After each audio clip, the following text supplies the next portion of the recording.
ಮಾಯಾಮೃಗ ಮಾಯಾಮೃಗ ಮಾಯಾಮೃಗವಲ್ಲಿ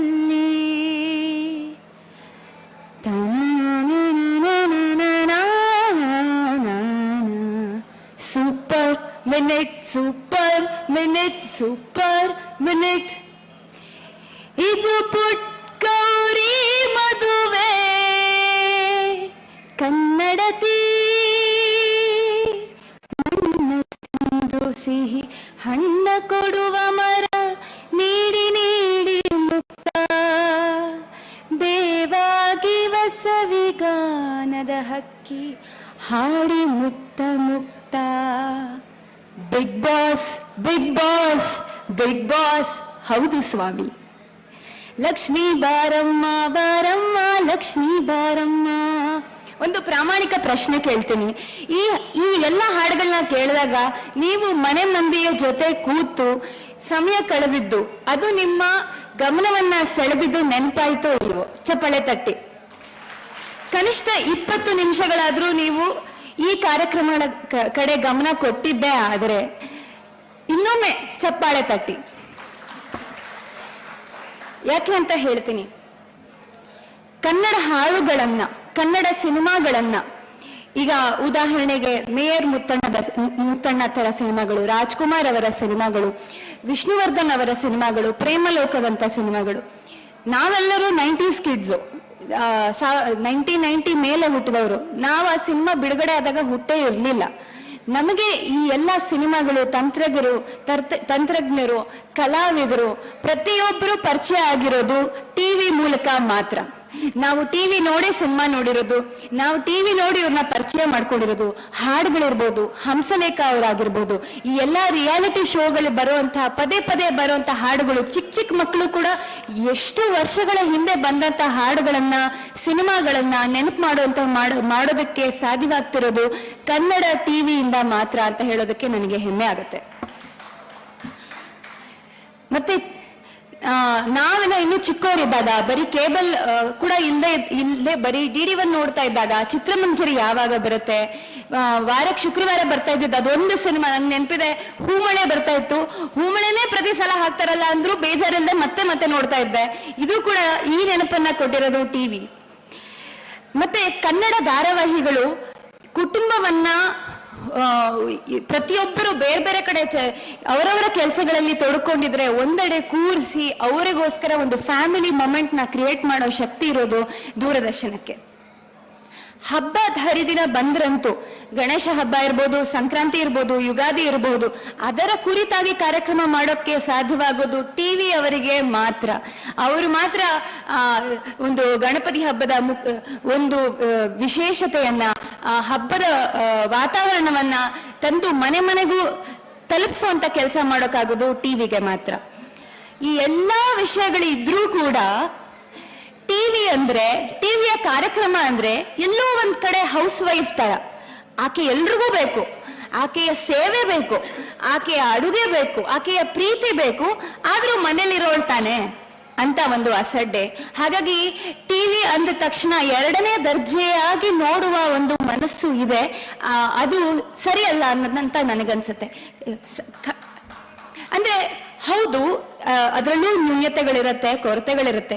ಹಾಗಂತ ಕನ್ನಡ ಟಿವಿಯ ಕೊಡುಗೆ, ಕನ್ನಡ ಧಾರಾವಾಹಿಗಳಾಗಿರ್ಬಹುದು, ರಿಯಾಲಿಟಿ ಶೋಗಳಾಗಿರ್ಬಹುದು, ಅವು ನಮ್ಮನ್ನ ಮನರಂಜಿಸಿಲ್ಲ ಅಂತ ಹೇಳೋದು ಸುಳ್ಳಲ್ಲ. ನಾನೀಗ ಹೇಳಿರೋ ಎಲ್ಲಾ ಜಿಂಗಲ್ಸ್ಗಳು ಒಂದಲ್ಲ ಒಂದು ಕಾರಣಕ್ಕೆ, ಒಂದು ಕಂಟೆಂಟ್ ಇಂದ ಇನ್ನೊಂದು ಕಾಂಟ್ರವರ್ಸಿಯಿಂದ ನಮ್ಮ ಮನರಂಜಿಸಿವೆ.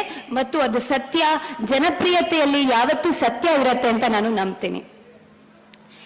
ಈಗ ಸವಾಲುಗಳು ಅಂತ ಬಂದಾಗ ನಾನು 3 ತರದಲ್ಲಿ ಇವನ್ನ ನೋಡ್ತೀನಿ. ಒಂದು ಚಾನೆಲ್ ಅವರಿಗೆ ಬರುವಂತಹ ಸಮಸ್ಯೆ, ಇನ್ನೊಂದು ಕಲಾವಿದರಿಗೆ ಮತ್ತು ತಂತ್ರಜ್ಞರಿಗೆ.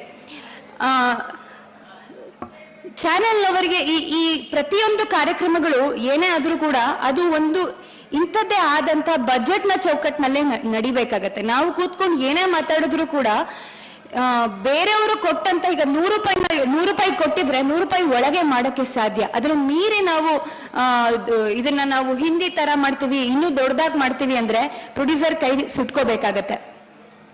ಈ ತರ ಮತ್ತೆ ಕೆಲವೊಂದು ಸಲ ದೊಡ್ಡ ಟ್ಯಾಲೆಂಟ್ನ ಕರ್ಕೊಂಡು ಬಂದಾಗ ಮೂಗಿಗಿಂತ ಮೂಗತಿ ಭಾರ ಅಂತ ಆಗಿರುವಂತಹ ಸಮಸ್ಯೆಗಳು ಇದೆ. ಸೊ ಕಲಾವಿದರಿಗೂ ಕೂಡ ಸಾಕಷ್ಟು ಸವಾಲುಗಳು ಬರುತ್ತೆ. ಅಂದ್ರೆ ಈಗ ಒಂದು ಧಾರಾವಾಹಿ ಆಯ್ತು, ಮುಂದೆ ಏನು? ಅದೇ ಸಿನಿಮಾದಲ್ಲಿ ಹಿಟ್ ಆದ್ರೆ ಒಬ್ಬ ದೊಡ್ಡ ಸ್ಟಾರ್ ನಟನೋ ಸ್ಟಾರ್ ನಟಿಯೋ ಆಗ್ತಾರೆ. ಟೆಲಿವಿಷನ್ ಅಲ್ಲಿ ಹಿಟ್ ಆದ್ರೆ ಆ ಶೋ ಮುಗಿದ ನಂತರ ಮತ್ತೆ ಮೊದಲಿಂದಲೇ ಅವರ ಕರಿಯರ್ ಶುರು ಆಗತ್ತೆ. ಮ್ಯಾಕ್ಸಿಮಮ್ ಅಂದ್ರೆ ಅವರ ಸಂಭಾವನೆ ಹೆಚ್ಚಾಗಿರ್ಬಹುದು, ಬಿಟ್ರೆ ಕರಿಯರ್ನಲ್ಲಿ ಯಾವುದೇ ತರಹದ ಒಂದು ಗ್ಯಾರಂಟಿ ಇರೋದಿಲ್ಲ. ಇದು ಒಂದು ಸವಾಲು. ಮತ್ತೆ ತಂತ್ರಜ್ಞರಿಗೆ ಈಗ ಸತ್ಯಪ್ರಕಾಶ್ ಅವರು ಹೇಳಿದಂತಹ ಸಾಕಷ್ಟು ಸಮಸ್ಯೆಗಳು ಟಿವಿಯಲ್ಲೂ ಇದೆ. ಈಗ OTT ನಲ್ಲಿ ಹೇಗೆ ಕೂತ್ಕೊಂಡು ಕಂಟೆಂಟ್ ನ ಡಿಸೈಡ್ ಮಾಡ್ತಾರೋ, ಚಾನೆಲ್ ನಲ್ಲೂ ಕೂತಿರುವಂತವ್ರು ಎಲ್ಲರೂ ಕನ್ನಡದವರೇ ಅಂತ ಹೇಳೋದಕ್ಕಾಗಲ್ಲ. ಅಥವಾ ಚಾನೆಲ್ನ ಅವರು ತಗೊಳ್ತಾ ಇರೋ ಇನ್ಸ್ಟ್ರಕ್ಷನ್ಗಳು ಕನ್ನಡದವರು, ಕನ್ನಡದ ಮನಸ್ಸುಗಳನ್ನ ಅರ್ತಿರೋರು ಮಾಡ್ತಿದ್ದಾರೆ ಅಂತ ಹೇಳಕ್ಕಾಗಲ್ಲ. ಹಾಗಾಗಿ ಅಲ್ಲೂ ಕೂಡ ಸವಾಲುಗಳು ಬರುತ್ತೆ. ಈಗ ಈ ಸವಾಲನ್ನ ಎದುರಿಸೋದು ಹೇಗೆ ಎದುರಿಸಬಹುದು? ಈಗ ಒಂದು ಸಣ್ಣ ಹಿಸ್ಟ್ರಿ ಕಡೆ ತಿರುಗಿ ನೋಡಿದ್ರೆ ಕನ್ನಡದಲ್ಲಿ ಮೊದಲ ಕಂಟೆಂಟ್ಗಳು ನ್ಯೂಸ್ ಶುರುವಾಗಿದ್ದು 1983 ನಲ್ಲಿ. ಆಗೆಲ್ಲ ಸಮಾಜ ಮತ್ತು ಟೆಲಿವಿಷನ್ ಎರಡು, ಪ್ರತಿಯೊಂದು ಕೂಡ ಸಮಾಜ ಹೇಗಿದೆ ಅದರ ಕನ್ನಡಿ ಆಗಿದೆ ಅಂತ ನಾನು ನಂಬ್ತೀನಿ. ಹಿಂದೆ ಟಿವಿ ಎಷ್ಟು ಜನ ಕೊಂಡ್ಕೊಳಕ್ಕಾಗ್ತಾ ಇತ್ತು? ಶ್ರೀಮಂತರು ಮಾತ್ರ ಕೊಂಡ್ಕೊಳಕ್ಕಾಗ್ತಾ ಇದ್ರು. ಅವರ ಟೇಸ್ಟ್ಗೆ, ಅವರ ಅಭಿರುಚಿಗೆ ಕಂಟೆಂಟ್ಗಳು ತಯಾರಾಗ್ತಾ ಇತ್ತು. ಹಾಗಾಗಿ ಅವತ್ತಿನ ಸಂದರ್ಭ ಬೇರೆ. ಬಟ್ ಇವತ್ತು ಮನೆಗಳಲ್ಲೂ ಟಿವಿ ಇದೆ. ಅದನ್ನ ನೋಡುವಂತ ವರ್ಗ ಬದಲಾಗಿದೆ. ಎಷ್ಟೋ ಜನ ವೀಕ್ ಮೈಂಡೆಡ್ ಹೆಣ್ಮಕ್ಳು ಟಿವಿ ನೋಡ್ತಾ ಇದ್ದಾರೆ. ಹಾಗಾಗಿ ಕಂಟೆಂಟ್ ಅವರ ಕಡೆಗೆ ಹೋಗ್ತಾ ಇದೆ. ನಾವು ಇಷ್ಟು ಜನ ಟೆಲಿವಿಷನ್ ದೂರಬಹುದು, ಆದ್ರೆ ಎಷ್ಟು ಜನ ಕೂತು ಇದೇ ಸಮಯಕ್ಕೆ ನಾನು ಈ ಸೀರಿಯಲ್ ನ ನೋಡ್ತೀನಿ, ಈ ಧಾರಾವಾಹಿ ನೋಡ್ತೀನಿ ಅಂತ ನಾವು ಕೇಳ್ಕೊಂಡ್ರೆ ನಾವು ಬಹುಶಃ ನೋಡ್ಲಿಕ್ಕಿಲ್ಲ. ಅದಕ್ಕಾದಂತ ಅದರದೇ ಆದ ವರ್ಗ ಇದೆ. ಅದನ್ನೇ ಕೇಟರ್ ಮಾಡುವಂತ ಕತೆಗಾರರು ಇದ್ದಾರೆ. ಅದು ಹಾಗೆ ಮಾಡ್ಬೇಕಾಗತ್ತೆ ಅಂತ ಕಾಣುತ್ತೆ. ಈಗ ಹೇಗೆ ಅಂದ್ರೆ ಒಂದು ಮೊಬೈಲ್ ಫೋನ್ ನ ತಗೊಂಡ್ರೆ ಐಫೋನ್ ಯಾರಿಗಿರುತ್ತೋ ಅವ್ರಿಗೆ ಮಾರ್ಕೆಟ್ ಮಾಡ್ತಾರೆ.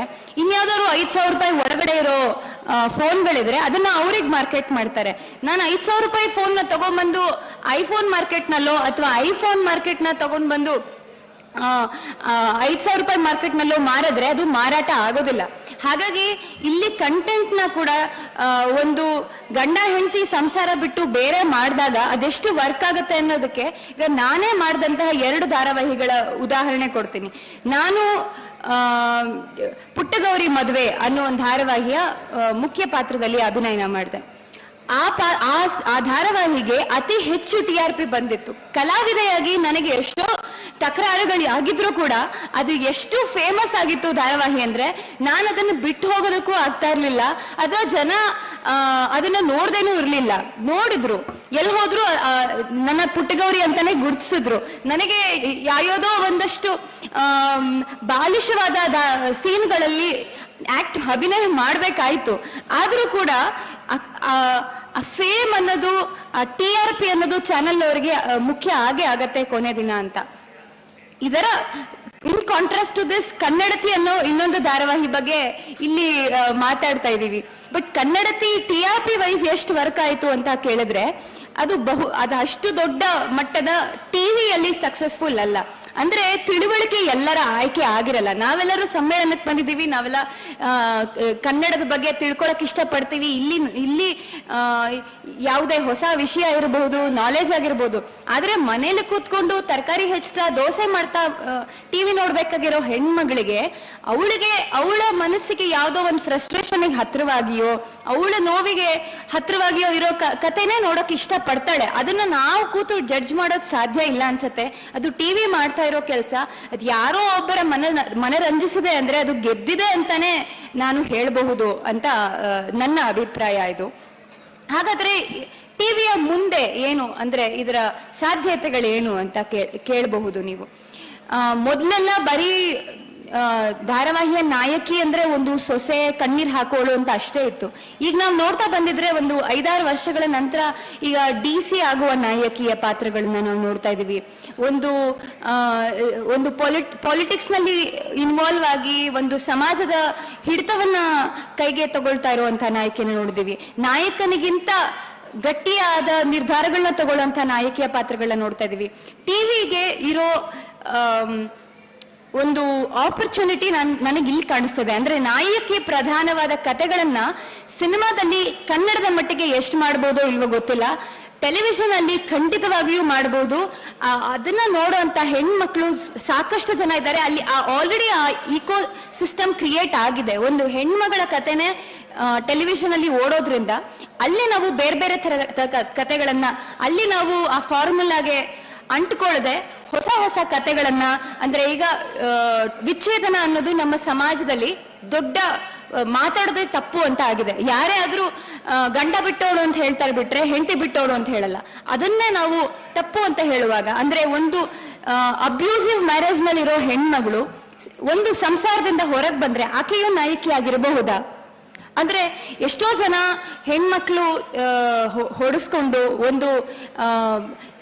ಒಂದು ಅಬ್ಯೂಸಿವ್ ಮ್ಯಾರೇಜ್ ನಲ್ಲಿ ಇದ್ರೆ, ಒಂದು ಬ್ರೋಕನ್ ಮ್ಯಾರೇಜ್ ನಲ್ಲಿ ಇದ್ರೆ ಅದರಿಂದ ಹೊರಗೆ ಬರಬಹುದು ಅಂತ ಹೇಳೋ ಕಥೆಗಳನ್ನು ಟಿವಿಯಿಂದ ಹೇಳ್ಬಹುದಾ? ಅಂದ್ರೆ ಖಂಡಿತ ಆಗಬಹುದು. ಅದಕ್ಕೆ ಮನ್ಸ್ ಮಾಡ್ಬೇಕು ಅಂತ ನನಗನ್ಸುತ್ತೆ. ಪ್ರತಿ ಯಾವುದೇ ಒಂದು ಪ್ಲಾಟ್ಫಾರ್ಮ್ಗಾಗ್ಲೂ ಅದರದೇ ಆದಂತಹ ಒಂದು ಸವಾಲು ಇದ್ದೇ ಇರುತ್ತೆ. ಆದ್ರೆ ಅದನ್ನ ಮೀರಿ ನಾವು ವ್ಯವಹಾರಕ್ಕೆ ಎಷ್ಟು, ಆತ್ಮತೃಪ್ತಿಗೆ ಎಷ್ಟು ಅಂತ ಮಾಡಿದಾಗ ಇದು ಸಾಧ್ಯ ಇದೆ ಅನ್ಸುತ್ತೆ. ನಾನು ನನ್ನ ಕೆಲಸದಲ್ಲಿ ಸುಮಾರು 10 ವರ್ಷದಿಂದ ನಾನು ಟೆಲಿವಿಷನ್ ಅಲ್ಲಿ ಸಕ್ರಿಯಳಾಗಿ ಬರ್ತಾ ಇದ್ದೀನಿ. ನನಗೆ ಬ್ಯಾಕ್ ಟು ಬ್ಯಾಕ್ ಟಿವಿನಲ್ಲಿ ಕೆಲಸ ಸಿಗ್ತಾ ಬಂದಿದೆ. ನಾನು ನೋಡ್ತಾ ಇದ್ದಂಗೆ ಈ ತರದ ಒಬ್ಬ ಮೇಕರ್ಗಳು ಕೂಡ ಟೆಲಿವಿಷನ್ ಅಲ್ಲಿ ಇದ್ದಾರೆ.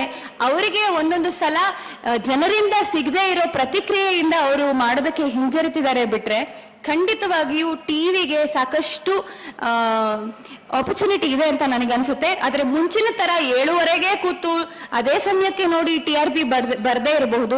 ನಂತರ ಅವರು ಅದನ್ನ OTT ನಲ್ಲಿ ಹಾಕೊಂಡು ಅವರಿಗೆ ಬೇಕಾದ ಸಮಯದಲ್ಲಿ ನೋಡಿ ಕಂಟೆಂಟ್ ನ ಗೆಲ್ಲಿಸುವಂತ ಹೊಸ ಆಡಿಯನ್ಸ್, ಹೊಸ ವೀಕ್ಷಕರು ಕ್ರಿಯೇಟ್ ಆಗಿದ್ದಾರೆ. ಎಲ್ಲಿವರೆಗೂ ನಾವು ಕನ್ನಡದ ಕಂಟೆಂಟ್ಗಳನ್ನ ನೋಡ್ತಾ ಇರ್ತೀವಿ, ಅದು ಟಿವಿ ಆಗಿರ್ಬೋದು, ಸಿನಿಮಾ ಆಗಿರ್ಬೋದು, ಯೂಟ್ಯೂಬ್ ಆಗಿರ್ಬೋದು, ಅಲ್ಲಿವರೆಗೂ ನಾವು ನಮ್ಮ ಕನ್ನಡದ ಕಥೆಗಳನ್ನ ಉಳಿಸ್ತಾ ಇರ್ತೀವಿ, ಮೇಕರ್ಸ್ನ ಉಳಿಸ್ತಾ ಇರ್ತೀವಿ, ನಮ್ಮ ನಾಡು ನುಡಿ ಸಂಸ್ಕೃತಿಯನ್ನ ಉಳಿಸ್ತಾ ಇರ್ತೀವಿ ಅಂತ ನಂಗೆ ಅನ್ಸುತ್ತೆ. ಮುಂಚೆ ಒಂದು ಸಮಯ ಇತ್ತು, ಅಂದ್ರೆ ನಾನೇ PUC ನಲ್ಲೆಲ್ಲ ಇದ್ದಾಗ ಕನ್ನಡ ಸೀರಿಯಲ್ ನೋಡ್ತೀರಾ ಅನ್ನೋ ತರ ಎಲ್ರು ನಾವು ಹಿಂದಿ ನೋಡ್ತಾ ಇದ್ವಿ, ಹಿಂದಿ ಸೀರಿಯಲ್ ನೋಡ್ತಾ ಇದ್ವಿ, ಕನ್ನಡ ಸೀರಿಯಲ್ ನೋಡ್ತಾ ಇರ್ಲಿಲ್ಲ. ಆದ್ರೆ ನನ್ನ ಅನುಭವದಲ್ಲಿ ಒಂದು 10 ವರ್ಷ ಜನ ಕನ್ನಡ ಸೀರಿಯಲ್ ನೋಡೋದ್ರಲ್ಲಿ ಒಂದು ಖುಷಿಯಿಂದ ನೋಡಿದ್ದಾರೆ. ಮತ್ತೆ ಈ ಸೀರಿಯಲ್ ನಮ್ಮ ಮನೇಲಿ ಹಾಕ್ತೀವಿ, ನೀವು ನೋಡಿ ಅಂತ ಡಿಸ್ಕಸ್ ಮಾಡಿರೋದು ನನ್ನ ಅನುಭವಕ್ಕೆ ಬಂದಿದೆ. ಅದು TRP ಯಲ್ಲೂ ಸಕ್ಸಸ್ನಲ್ಲೂ ಅದು ಕಂಡಿದೆ ಅಂತ ನಾನು ಹೇಳಕ್ಕೆ ಇಷ್ಟಪಡ್ತೀನಿ. ಹಾಗಾಗಿ ನಾವು ಯಾವುದೇ ಪ್ಲಾಟ್ಫಾರ್ಮ್ ಇರಲಿ, ನಮ್ಮ ಕೆಲಸವನ್ನ ಬಿಡದೆ ಕನ್ನಡದ ಕಂಟೆಂಟ್ಗಳನ್ನ ನೋಡೋದು ನಮ್ಮ ಹೆಮ್ಮೆ ಅಂತ ವೀಕ್ಷಕರಿಗೆ ಅರಿವು ಮೂಡಿಸೋದು, ಮತ್ತೆ ವೀಕ್ಷಕರು ಕೂಡ ಅದನ್ನ ಓನ್ ಅಪ್ ಮಾಡ್ಕೊಳ್ಳೋದು ತುಂಬಾ ಇಂಪಾರ್ಟೆಂಟ್ ಅಂತ ನನ್ಗನ್ಸುತ್ತೆ. ಸೊ ಇದಾಗಿತ್ತು ನನ್ನ ವಿಷಯ. ನಾನು ಇದನ್ನ ತುಂಬಾ ಧನಾತ್ಮಕವಾಗಿ ನೋಡ್ತೀನಿ. ಕನ್ನಡ ಟಿವಿಗೆ ತುಂಬಾ ಆಪರ್ಚುನಿಟಿ ಇದೆ ಅಂತಾನೆ ನೋಡ್ತೀನಿ. ಸವಾಲುಗಳು ಎಲ್ಲ ಕ್ಷೇತ್ರದಲ್ಲೂ ಇದ್ದೇ ಇರತ್ತೆ, ಪ್ರತಿ ಹಂತದಲ್ಲೂ ಇದ್ದೇ ಇರತ್ತೆ. ಅಂದ್ರೆ ಈಗಾಗ್ಲೇ ಕನ್ನಡ ಟಿವಿ ಅನ್ನೋದು 40 ವರ್ಷ ಹಳೇದಾಗಿದೆ. ಅಂದ್ರೆ ಅದು ಯಾವಾಗ ರೂಪಾಂತರಗೊಳ್ಳುತ್ತೋ ಇನ್ನೊಂದಷ್ಟು ಸಾಧ್ಯತೆಗಳಿರುತ್ತೆ. ಅದನ್ನೇ ಸವಕಲು ವಿಷಯಗಳನ್ನ ಮಾಡದೆ ಹೊಸ ಹೊಸ ವಿಷಯಗಳ ಮೂಲಕ, ಅಂದ್ರೆ ಈಗ ಮೆಗಾ ಸೀರಿಯಲ್ ಮಾಡ್ದಾನೆ, ಹೇಗೆ ಈಗ ಇಂಗ್ಲಿಷ್ ಡ್ರಾಮಾಗಳು ಬರುತ್ತೆ, ಡ್ರಾಮಾ ಬರುತ್ತೆ, ಬೇರೆ ಬೇರೆ ಇದೆ. ಈ ತರ ಸಣ್ಣ ಪುಟ್ಟ ಬದಲಾವಣೆಗಳ ಮೂಲಕ ಕಂಟೆಂಟ್ ನ ಮಾಡ್ಕೊಂಡ್ರೆ ಸಾಕಷ್ಟು ಜನ ಇದ್ದಾರೆ. ಅಂದ್ರೆ ಸಿನಿಮಾಗಿಂತ ಟೆಲಿವಿಷನ್ ಪ್ರತಿ ದಿನವೂ ಮನೇಲಿ ನೋಡ್ತಾ ಇರೋದ್ರಿಂದ ಜನ ನೋಡ್ತಾರೆ, ನಮ್ಮನ್ನ ಗೆಲ್ಲಿಸ್ತಾರೆ. ಕನ್ನಡ ಟಿವಿ ಅಂದ್ರೆ ಮೂಗ್ ಮುಡಿಯೋದ್ ಬೇಡ ಅಂತ ಹೇಳ್ತಾ ನನ್ನ ಮಾತನ್ನ ಮುಗಿಸ್ತೀನಿ. ಧನ್ಯವಾದಗಳು.